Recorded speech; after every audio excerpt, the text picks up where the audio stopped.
Bismillahirrahmanirrahim. Assalamualaikum warahmatullahi wabarakatuh. Alhamdulillahirrabbilalamin. Segala puji bagi Allah. Hari ini kita masih diizinkan Allah untuk bertemu kembali dan melaksanakan ibadah puasa pada hari ini. Kemudian salawat dan salam semoga selalu tercurahkan kepada junjungan kita Nabi besar Muhammad SAW beserta keluarganya, sahabatnya dan para tabi-tabinya hingga akhir zaman. Amin amin ya rabbal alamin. Kembali pada hari ini bersama kajian online bersama pengurus cabang Nahdlatul Ulama Kabupaten Kota Waringin Timur dengan saya sebagai moderator Nur Firmansyah SPD, dan hari ini kita akan mendengarkan kajian online tentang keutamaan zakat dan jenis-jenisnya bersama Ustadz Abdul Khalik LC MBA, yang mana insya Allah nanti akan disampaikan beliau tentang keutamaan zakat dan jenis-jenisnya. Untuk mempersingkat waktu pada hari ini, sebelumnya juga kami sampaikan pengajian online kali ini di pengurus cabang Nahdlatul Ulama langsung disupport atau didukung oleh bandom-bandom di bawahnya seperti Muslimat Nahdlatul Ulama, Fatayat Nahdlatul Ulama, juga didukung oleh Ansor, GP Ansor Nahdlatul Ulama Kabupaten Kota Waringin Timur, PC PMI Pergerakan Mahasiswa Islam Indonesia Kabupaten Kota Waringin Timur, kemudian Ikatan Pelajar Nahdlatul Ulama Kabupaten Kota Waringin Timur, juga Ikatan Pelajar Putri Nahdlatul Ulama Kabupaten Kota Waringin Timur. Bagi teman-teman atau masyarakat yang ada di Kabupaten Kota Waringin Timur ataupun yang ada di sini, mari kita dengarkan dan saksikan bersama-sama tentang keutamaan zakat dan jenis-jenisnya yang akan disampaikan oleh Ustadz Abdul Khalik LCMBA. Kami persilahkan Ustadz. Bismillahirrahmanirrahim. Assalamualaikum warahmatullahi wabarakatuh. Waalaikumsalam. Alhamdulillahirabbil alamin. Innal hamdalillah nahmaduhu wa nasta'inuhu wa nastaghfiruhu min shururi anfusina wa min sayyiati a'malina. May yahdihillahu fala mudilla lahu wa may yudlil fala hadiya lahu. Wassalatu wassalamu ala Rasulillah wa ala alihi washabihi ajma'in. وقال الله سبحانه وتعالى أعوذ بالله من الشيطان الرجيم رب اشرح لي صدري ويسر لي أمري واحلل عقدة من لساني يفقهوا قولي أما بعد. Pemirsa dimanapun berada yang dirahmati oleh Allah Subhanahu wa Ta'ala, sebelum saya memaparkan tentang hikmah zakat dan berikut jenis-jenisnya serta nisab, haul dan juga mustawayatnya atau kadarnya. Nama saya sebagaimana yang sudah disampaikan tadi, dan kebetulan juga saya dipercaya untuk menjadi wakil Basnas Kota Waringin Timur, Badan Amil Zakat Kota Waringin Timur, sebagai wakil ketua dari Basnas Kota Waringin Timur. Baik pemirsa yang dirahmati oleh Allah Subhanahu wa Ta'ala, pertama-tama marilah kita senantiasa memanjatkan puja dan puji syukur kita kepada Allah Subhanahu wa Ta'ala dengan rahmat, hidayah, taufik serta kenikmatan-kenikmatan yang Allah Subhanahu wa Ta'ala berikan kepada kita.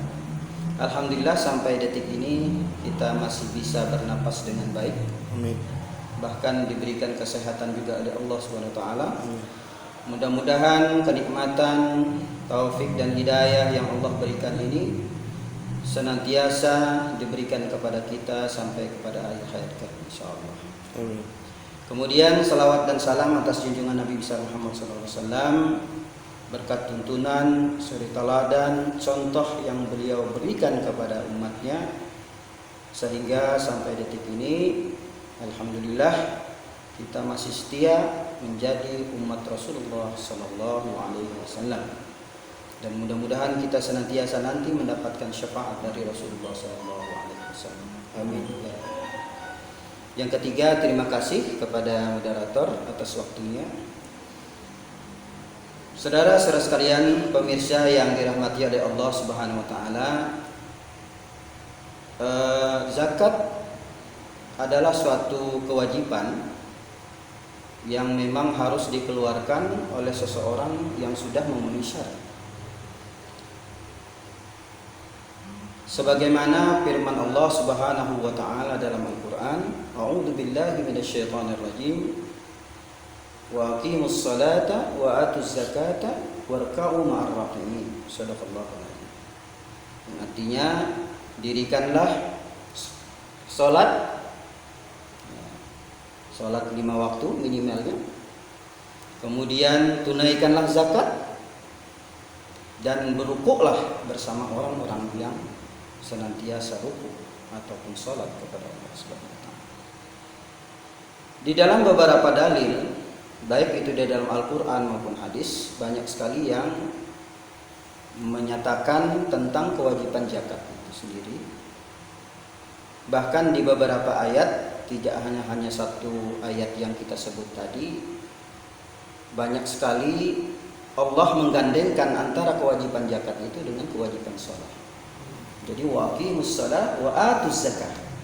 Itu ada beberapa di dalam Al-Qur'an. Dan juga Rasulullah SAW dalam sebuah sabdanya tentang atau yang berkenaan dengan masalah zakat itu, sebagaimana sabda beliau, qala Rasulullah sallallahu alaihi wasallam, ja'alallahu tuhran lil amwal. Ja'alallahu tuhran lil amwal. Jadi orang yang mengeluarkan zakat, dalam maksud hadis tersebut adalah doa Rasulullah, semoga hal tersebut, semoga Allah Subhanahu wa taala mensucikan orang yang mengeluarkan zakat tersebut, mensucikan orang yang mewajibkan atau mengeluarkan zakatnya, dan juga termasuk harta yang dizakat. Jadi Rasulullah SAW begitu tegas dalam doa beliau, semoga Allah memberikan kesucian, kebersihan pada diri seseorang yang mengeluarkan zakat dan zakat ataupun harta yang dimiliki oleh seseorang tersebut. Dalam hal ini, pemirsa sekalian yang dirahmati oleh Allah Subhanahu wa taala, ada beberapa hikmah yang perlu kita sampaikan juga sebelum masuk kepada materi zakat itu sendiri. Di antaranya adalah sebagai pensuci atau pembersih diri pada seseorang. Utamanya adalah orang yang mengeluarkan zakat. Apa yang dibersihkan? Yang dibersihkan adalah sifat. Karena pada diri manusia itu pasti ada sifat buruk, ada sifat baik. Yang dibersihkan adalah sifat buruknya. Sebagaimana misalnya lazimnya, mohon maaf, bukan hanya kaya, miskin, tapi terutamanya orang kaya, orang yang berharta, sifat-sifat buruk bisa saja ada dalam diri seseorang tersebut. Misalnya sifat sombong, kikir, pelit, ya, atau pengasit kalau bahasa kita, medit. Artinya dia tidak mau mengeluarkan ataupun berbagi kepada orang lain, padahal di dalam hartanya ada hak orang lain. Jadi oleh sebab itu dengan zakat ini membersihkan. Jadi dengan adanya mengeluarkan zakat itu, maka akan tertanam pada diri seseorang itu, pada sifat seseorang itu, adanya sifat rahmah, sifat kasih sayang kepada sesama, terutama orang-orang fakir, miskin dan duafa. Itu jadi yang dibersihkan adalah sifat buruk dalam diri seseorang. Kemudian di antara hikmahnya juga adalah sebagai pembersih daripada harta yang dimiliki oleh seseorang. Berapapun banyak harta yang dimiliki oleh seseorang itu, pada dasarnya sifatnya adalah kotor. Jadi harta yang dimiliki oleh seseorang sebelum dikeluarkan zakat sifatnya harta itu kotor atau tidak bersih. Ibarat air satu gelas tapi di dalamnya masih ada ratik-ratik ataupun sampah yang lain. Jadi sebelum sampah atau ratik tadi dikeluarkan dari gelas, maka belum dinyatakan gelas dalam air itu atau air dalam gelas itu, gelas dalam air itu sebagai air yang bersih. Jadi sekali lagi, harta yang belum dikeluarkan zakatnya, maka bisa dikategorikan harta itu masih dalam keadaan kotor. Kenapa dikatakan kotor? Karena di dalam harta itu ada hak milik orang lain. Nah, terutamanya adalah orang fakir miskin. Nah, yang nominalnya minimal 2,5% dari harta dari zakat yang harus dikeluarkan oleh seseorang tersebut. Jadi sifatnya membersihkan. Karena kenapa di situ ada harta orang lain atau hak orang lain, yaitu fakir, miskin dan kaum du'afa. Kemudian kita tidak tahu juga, kadang-kadang mencari harta itu, mencari nafkah, mencari penghasilan itu tanpa sengaja. Mungkin saja di dalamnya itu, dalam menghasilkan itu ada syubhat. Ada hal-hal yang ragu dalam kesuciannya, dalam kebenarannya. Tapi ingat, tidak sengaja. Lain halnya kalau sengaja, misalnya sengaja mencuri punya orang, mengumpulkan zakat, nggak bisa, karena itu memang harta bukan harta penghasilan yang benar. Gitu. Contoh misalnya dikatakan kita ragu ataupun ada syubhat di dalam harta kita itu. Misalnya ada seseorang yang ingin menjual handphone. Dia cari di HP ataupun di marketplace, di penjualan, dia deal, sudah ada kesepakatan dengan seseorang misalnya, entah itu toko ataupun pedagang, sudah deal dengan harga, dengan kesepakatan yang sudah disepakati bersama. Ketika dia lewat di toko kita panggil, Mas, mau jual handphone ya? Ya, kebetulan, coba sini mau lihat. Setelah komunikasi, deal dengan kita. Memang kalau secara kasar rezekinya rezeki kita. Tapi kita lihat sebenarnya itu adalah, bisa jadi itu sebenarnya rezeki teman. Karena dia sudah deal. Nah, yang jadi masalah adalah kita sebagai pedagang, sebagai pembeli yang kedua daripada pemilik handphone tadi. Nah, ketika pemilik handphone itu menjual dengan kita, apakah dia mengatakan saya sudah deal dengan seseorang? Kalau dia mengatakan deal dengan seseorang, kita terus masih memaksakan, berarti kita sama dengan, bisa dikategorikan mengambil hak orang lain. Nah, tapi kalau tidak tahu, dia juga diam, ya kan kita nggak tahu. Kalau bahwasanya si penjual itu sudah deal dengan orang lain. Nah, itulah yang dikatakan mungkin termasuk kategori syubhat. Nah, syubhat. Nah, dalam pengeluaran zakat tadi, maka syubhat-syubhat yang ada dalam harta kita itu insya Allah akan menjadi bersih. Nah, itu mungkin beberapa keutamaan daripada zakat itu. Banyak hal-hal yang lain lagi, insya Allah mungkin bisa disampaikan dalam kesempatan lain. Kemudian pemirsa yang dirahmati oleh Allah Subhanahu wa taala, selanjutnya kita masuk ke dalam materi zakat. Moderator. Zakat pada umumnya itu dibagi dua pada umumnya, yaitu zakat fitrah dengan zakat mal atau zakat harta.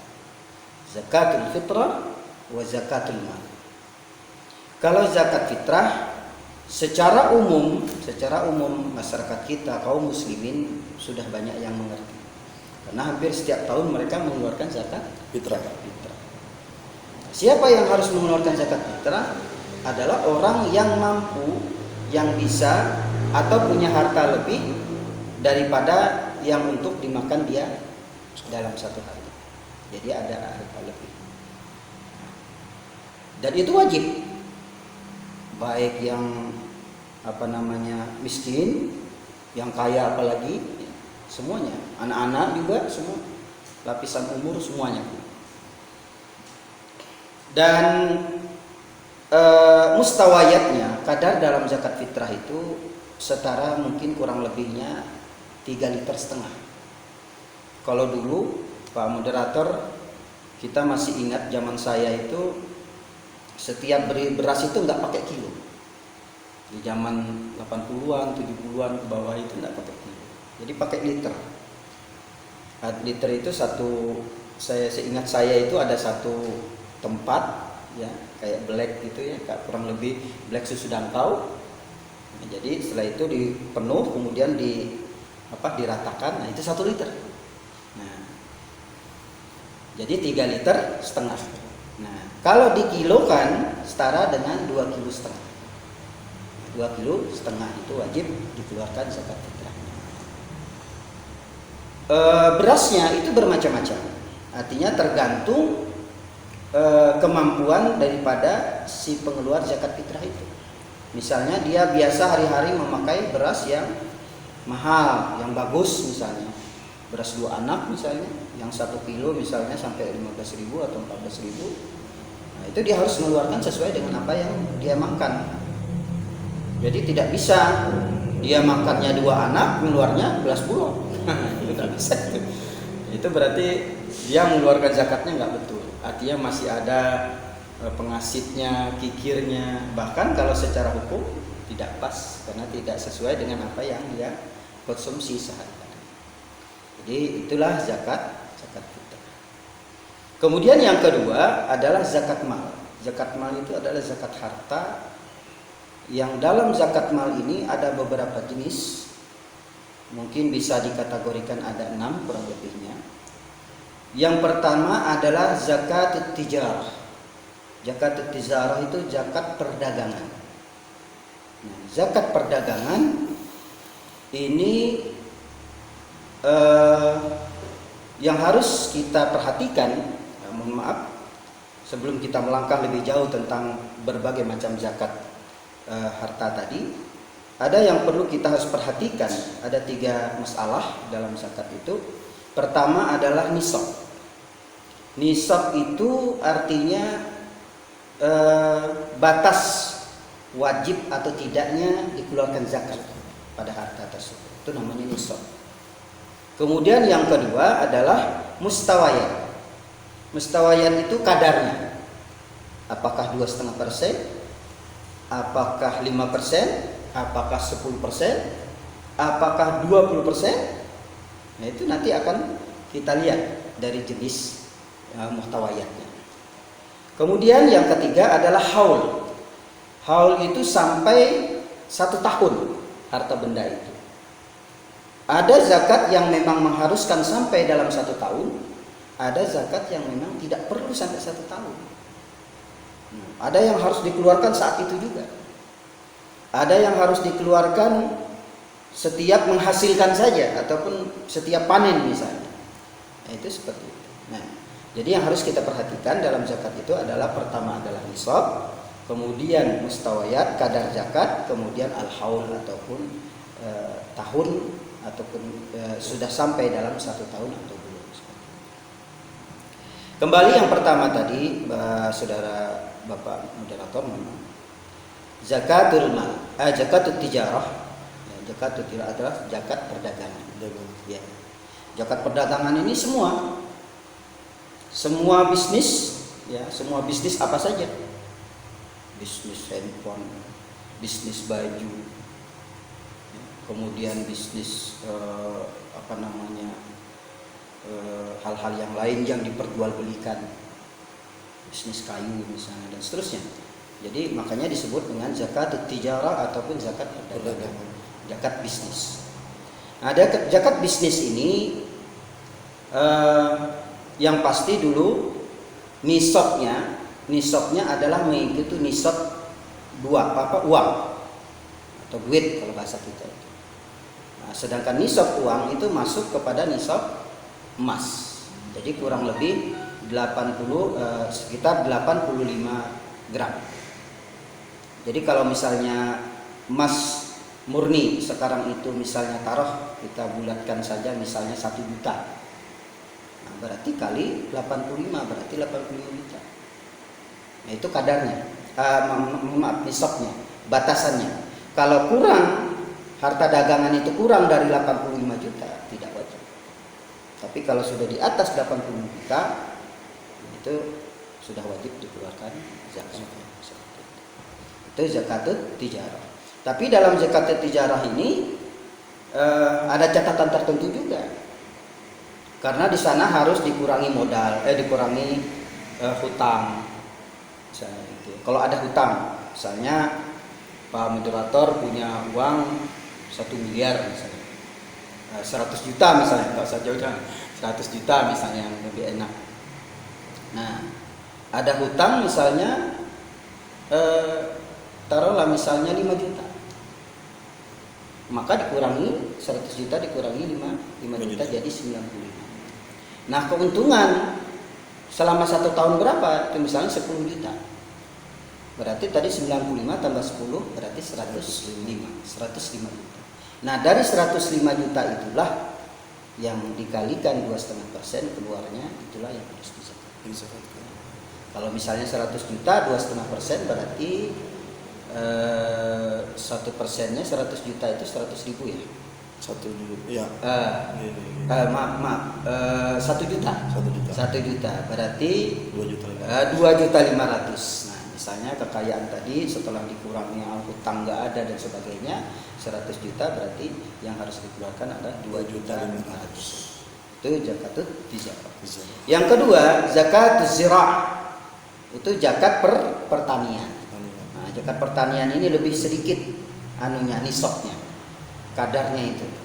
Karena kalau ngikutin emas harus sampai bertani, harus punya uang, harus punya omset misalnya 85 juta, itu berat. Artinya nggak keluar-keluar nanti zakatnya. Makanya zakat pertanian ini lebih kecil, yaitu sekitar kurang lebihnya itu 653 kg.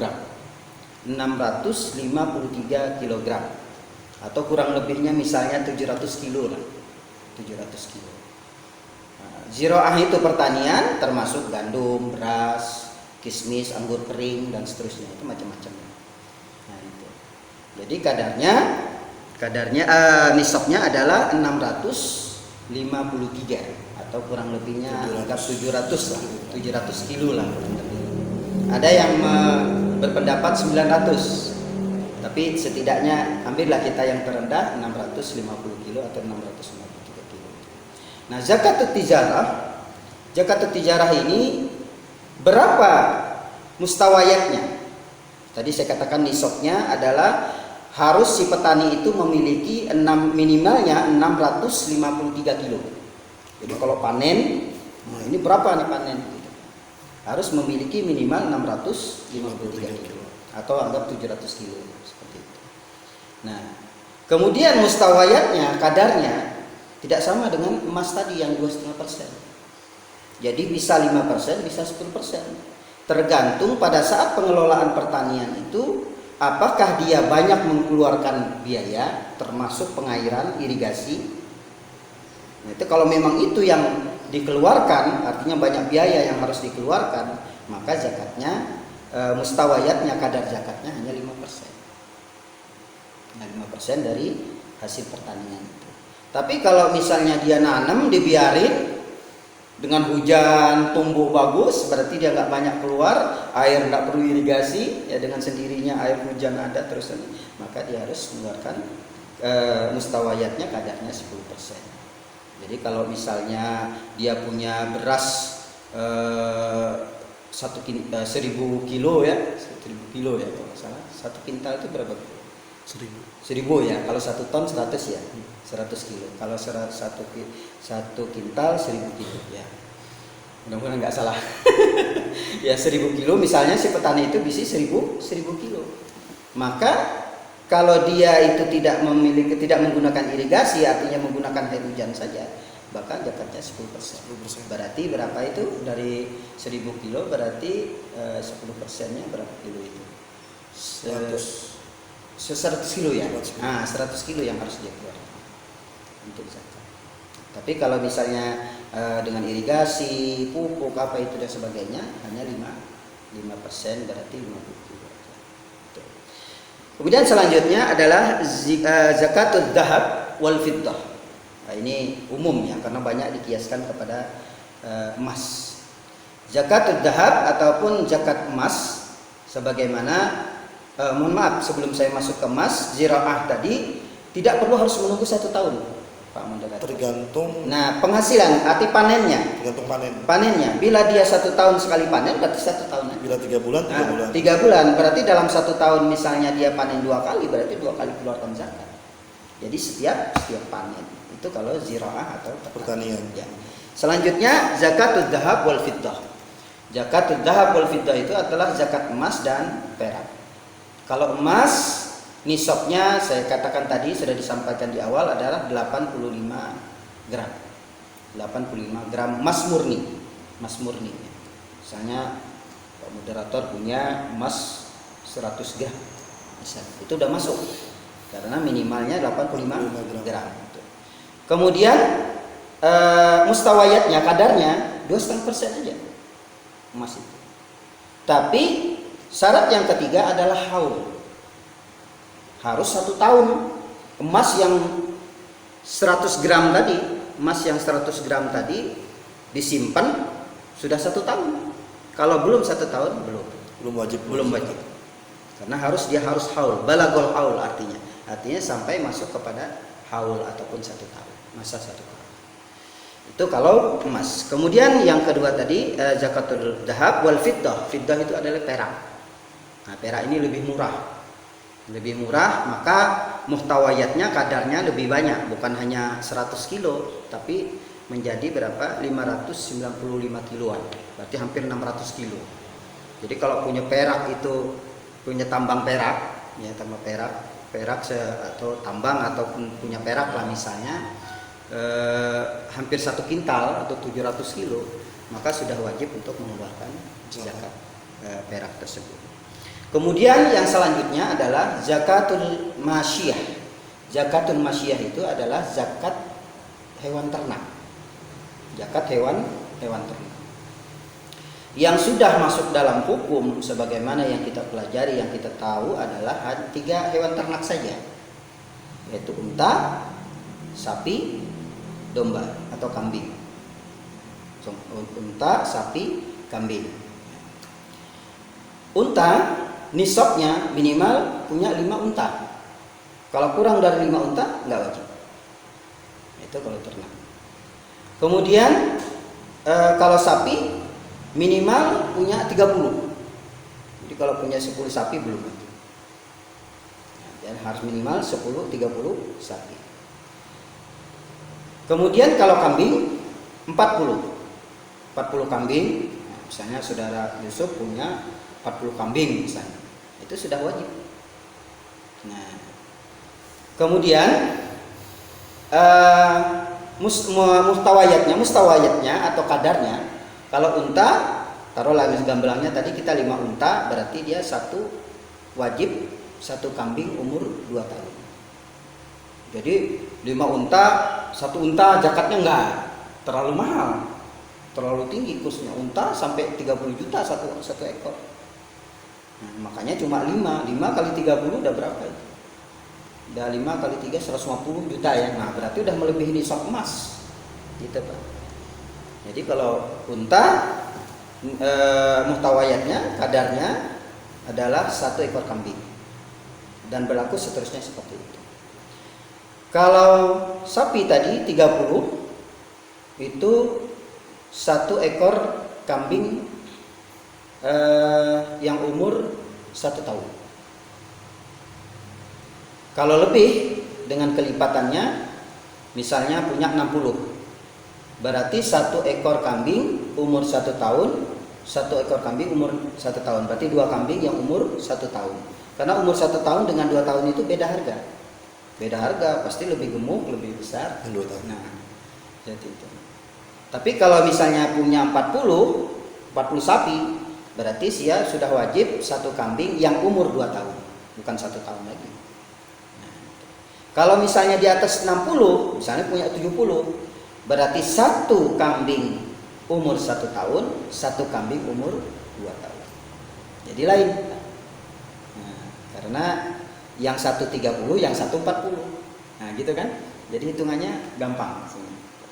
Itu yang al-masyiyah. Kalau domba, tadi saya katakan 40 sama. Kalau misalnya memiliki 40 kambing, maaf, domba dengan kambing nggak sama, Pak. Kambing lebih murah, domba lebih mahal. Kalau di Arab pada umumnya domba, kambing juga bisa. Tapi kalau di tempat kita lebih banyak kambing ya daripada domba. Enggak juga sih, sama ya Pak, kambing dengan domba. Domba itu yang bulunya bisa diambil, Pak. Itu namanya kambing kibas, kalau orang kita bilang itu kambing kibas, itu domba.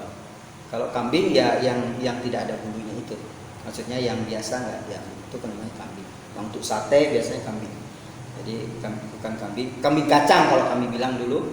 Zaman saya itu kalau untuk membedakan kambing apa gitu kan. Kalau yang kambing biasa itu, yang berbulu biasa, itu namanya kambing kacang. Nah, nggak tahu apa sejarahnya kenapa dia disebut kambing kacang, itu wallahu alam. Saya masih kecil disebut itu kambing kacang. Tapi kalau yang domba itu disebut dengan kambing kibas. Kalau tidak salah Pak, kenapa disebut kambing kibas? Karena ekornya itu besar, sering mengibas-ngibas. Mungkin saja ini mereka saja bisa jadi dikatakan kambing kibas. Selanjutnya zakat, tadi zakat al-masyiyah ataupun zakat ternak. Kemudian selanjutnya adalah zakatul mihnah. Zakatul mihnah itu adalah zakat penghasilan, zakat gaji, zakat pegawai misalnya atau karyawan. Nah, jadi disebut dengan zakatul mihnah atau zakat penghasilan atau zakat profesi. Ya. Profesi seorang dokter misalnya, dia dapat gaji ya, dari pemerintah. Karyawan misalnya pasti dapat gaji. Nah, nisabnya adalah dikiaskan kepada zakat az-ziraah, zakat pertanian, yaitu 653 kg beras. Nah, 553 kg beras itu kalau dikalikan beras yang 10.000 berarti berapa? 6 juta. 6.600.000 sekian. Kalau berasnya 10.000. Berarti kalau gajinya di bawah 6 juta belum bisa. Nah, tapi kalau dikalikan kepada harga beras termurah, Bulog misalnya, yang harga mungkin sekitar 8 juta, maka keluarnya 653 dikalikan 8.000 itu keluarnya sekitar 5.200.000 sekian.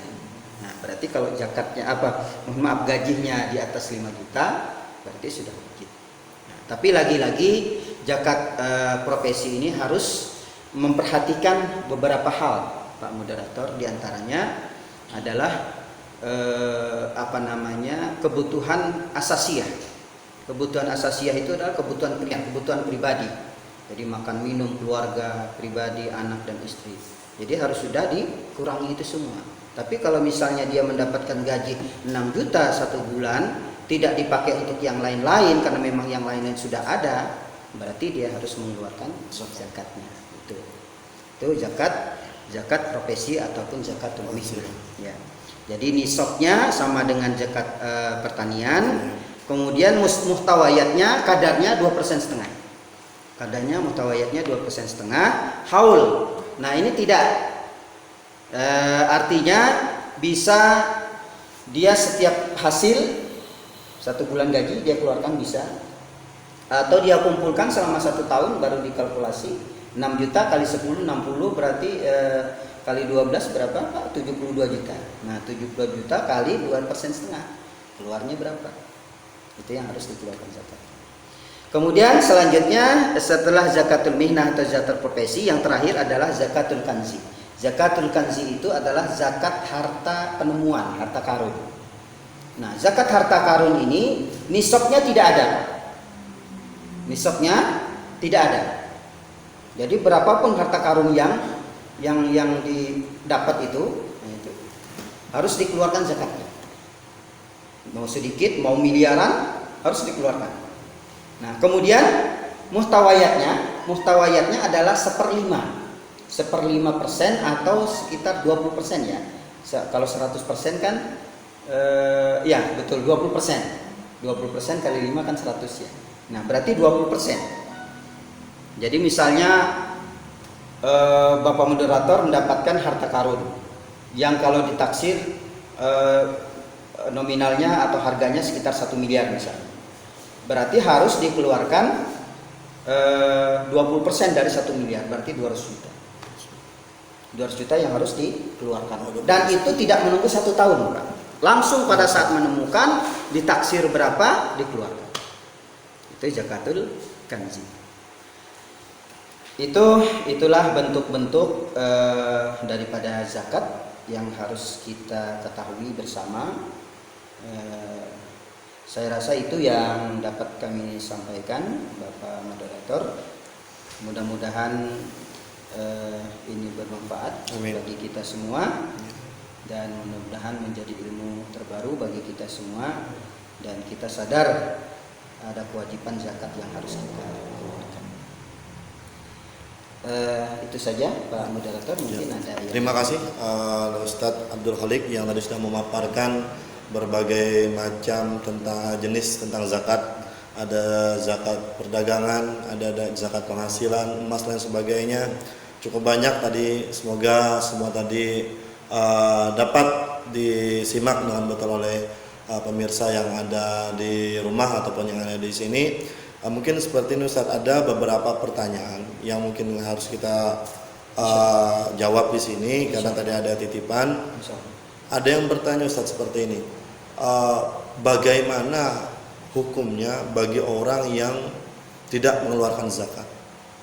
Itu yang pertama, hukum bagi orang yang tidak mengeluarkan zakat, terutama zakat mal.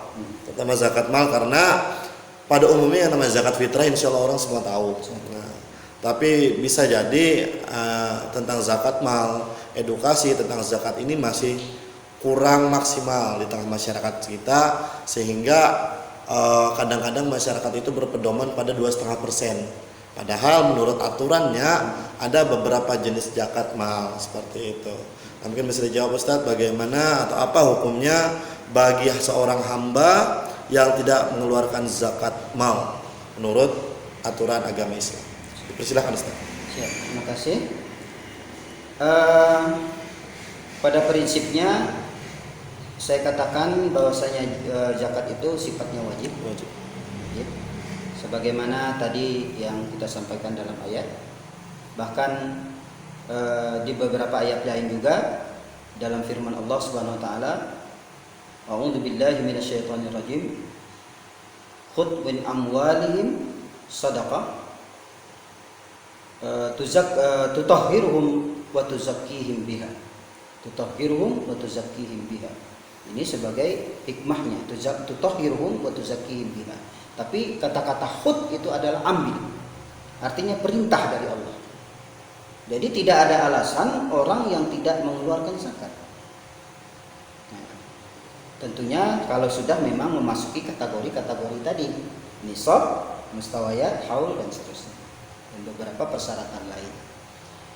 Jadi pada prinsipnya orang yang tidak mengeluarkan zakat padahal dia sudah masuk kewajiban untuk mengeluarkan zakat termasuk minal kabair, ya, berdosa besar, berdosa besar, seperti meninggalkan sholat misalnya dan seterusnya. Jadi intinya seseorang yang tidak mau mengeluarkan zakat termasuk di kategori orang yang melakukan dosa besar, termasuk minal kabair. Seperti itu. Iya. Nah, soalnya seperti ini Ustadz.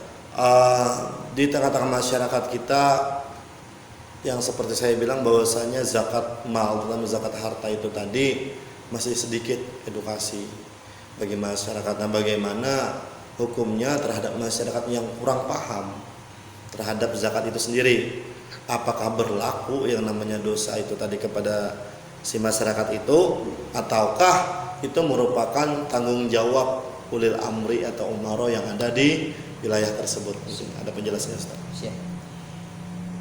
bagi seseorang yang tidak tahu ataupun tidak paham, bisa dikategorikan dia tidak berdosa karena dia tidak tahu dan tidak paham. Tapi di sisi lain adalah kewajiban ulil amri, kewajiban instansi-instansi, termasuk misalnya sekarang sudah ada Basnas, Badan Amil Zakat Nasional.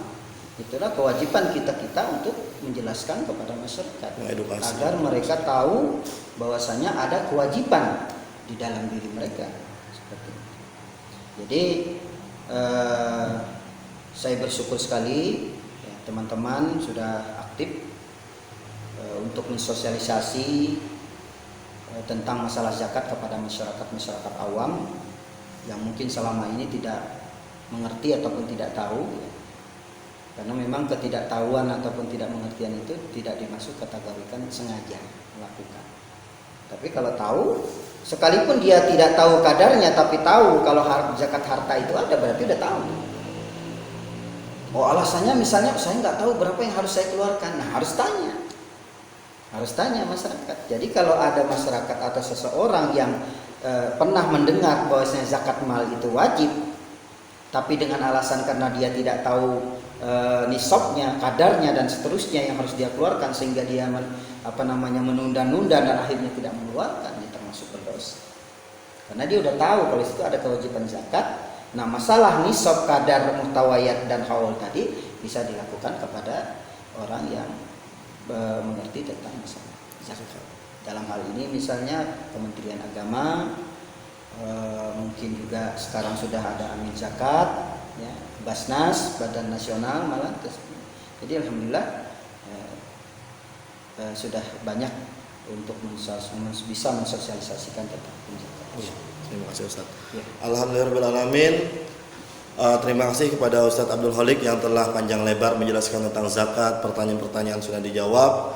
Kami sampaikan bahwasanya di Kabupaten Kota Waringin Timur sekarang juga ada yang namanya Basnas, Badan Amil Zakat Nasional, yang bersekretariat di Islamic Center kilometer 3 Jenderal Sudirman. Bagi masyarakat Kotim yang ingin mengeluarkan zakat fitrah ataupun zakat mal, bisa kontak kita di Badan Amil Zakat Nasional, langsung ke sekretariat kita di Islamic Center. Kita juga sampaikan, kita juga sudah menyampaikan promosi-promosi tentang pembayaran zakat di simpang-simpang jalan. Basnas juga mencoba memaksimalkan diri agar masyarakat teredukasi dan sadar bayar zakat. Juga kita sampaikan, insya Allah PC Nahdlatul Ulama Kabupaten Kota Waringin Timur juga lagi bersiap-siap nih Ustadz, lagi bersiap-siap ingin membuat Lazis, lembaga zakat, infak dan sedekah Nahdlatul Ulama Kabupaten Kota Waringin Timur. Semoga bisa cepat terlaksana, dana yang sudah semoga cepat didirikan, biar kita semua masyarakat Islam, masyarakat Nahdlatul Ulama bisa mensosialisasikan lebih luas lagi, lebih viral lagi tentang zakat, sehingga masyarakat akan sadar zakat, pengelolaannya dikelola dengan benar-benar sehingga bisa menimbulkan kemakmuran dan kesejahteraan di tengah masyarakat, insyaallah. Amin. Mungkin sampai di sini dulu perjumpaan kita pada hari ini. Semoga apa yang disampaikan tentang zakat bermanfaat. Sebelum kita akhiri pada kajian tentang zakat pada hari ini, ada baiknya kita berdoa terlebih dahulu. Dimohonkan Ustadz Abdul Khalik untuk memimpin doa pada sore ini, dipersilakan. Bismillahirrahmanirrahim.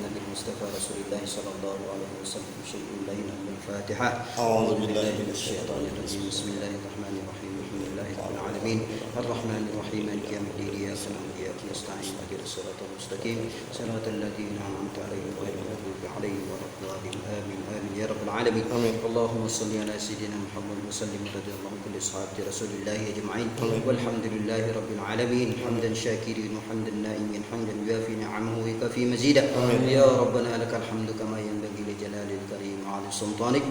اللهم اغفر لنا ذنوبنا وذنوب والدينا وارحمهما كما ربيانا صغيرا وذنوب جميع المسلمين والمسلمات والمؤمنين والمؤمنات إنك أنت الغفار وإنك أنت الغفور الرحيم.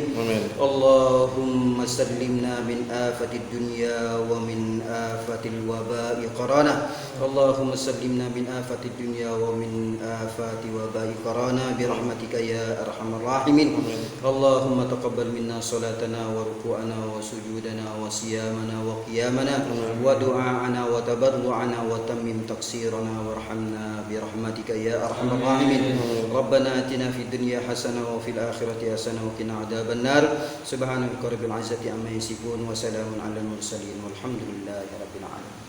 Alhamdulillahirrahmanirrahim. Terima kasih kepada Ustaz telah memimpin doa pada sore hari ini. Kita mengucapkan terima kasih banyak kepada tim atau kru yang bertugas pada kajian online pada hari ini dengan tema zakat. Juga kami sampaikan ucapan terima kasih banyak kepada seluruh badan otonom yang ada di bawah lingkungan Nahdlatul Ulama EPC Nahdlatul Ulama Kabupaten Kota Timur, Muslimat Nahdlatul Ulama Kotim, Fatayat Nahdlatul Ulama Kotim, GP Ansor Nahdlatul Ulama Kotim, Bansar Nahdlatul Ulama Kotim. Juga kita sampaikan PMII Pergerakan Mahasiswa Islam Indonesia cabang Kota Orion Timur. Kami sampaikan juga Ikatan Pelajar Nahdlatul Ulama Kabupaten Kota Orion Timur, Ikatan Pelajar Putri Nahdlatul Ulama Kabupaten Kota Orion Timur, dan seluruh kru yang bertugas pada hari ini. Kami mengucapkan mohon maaf dan terima kasih yang sebesar-besarnya apabila ada kesalahan dan khilaf. Terima kasih kami dari pengurus cabang Nahdlatul Ulama mengucapkan terima kasih. Wassalamualaikum warahmatullahi wabarakatuh.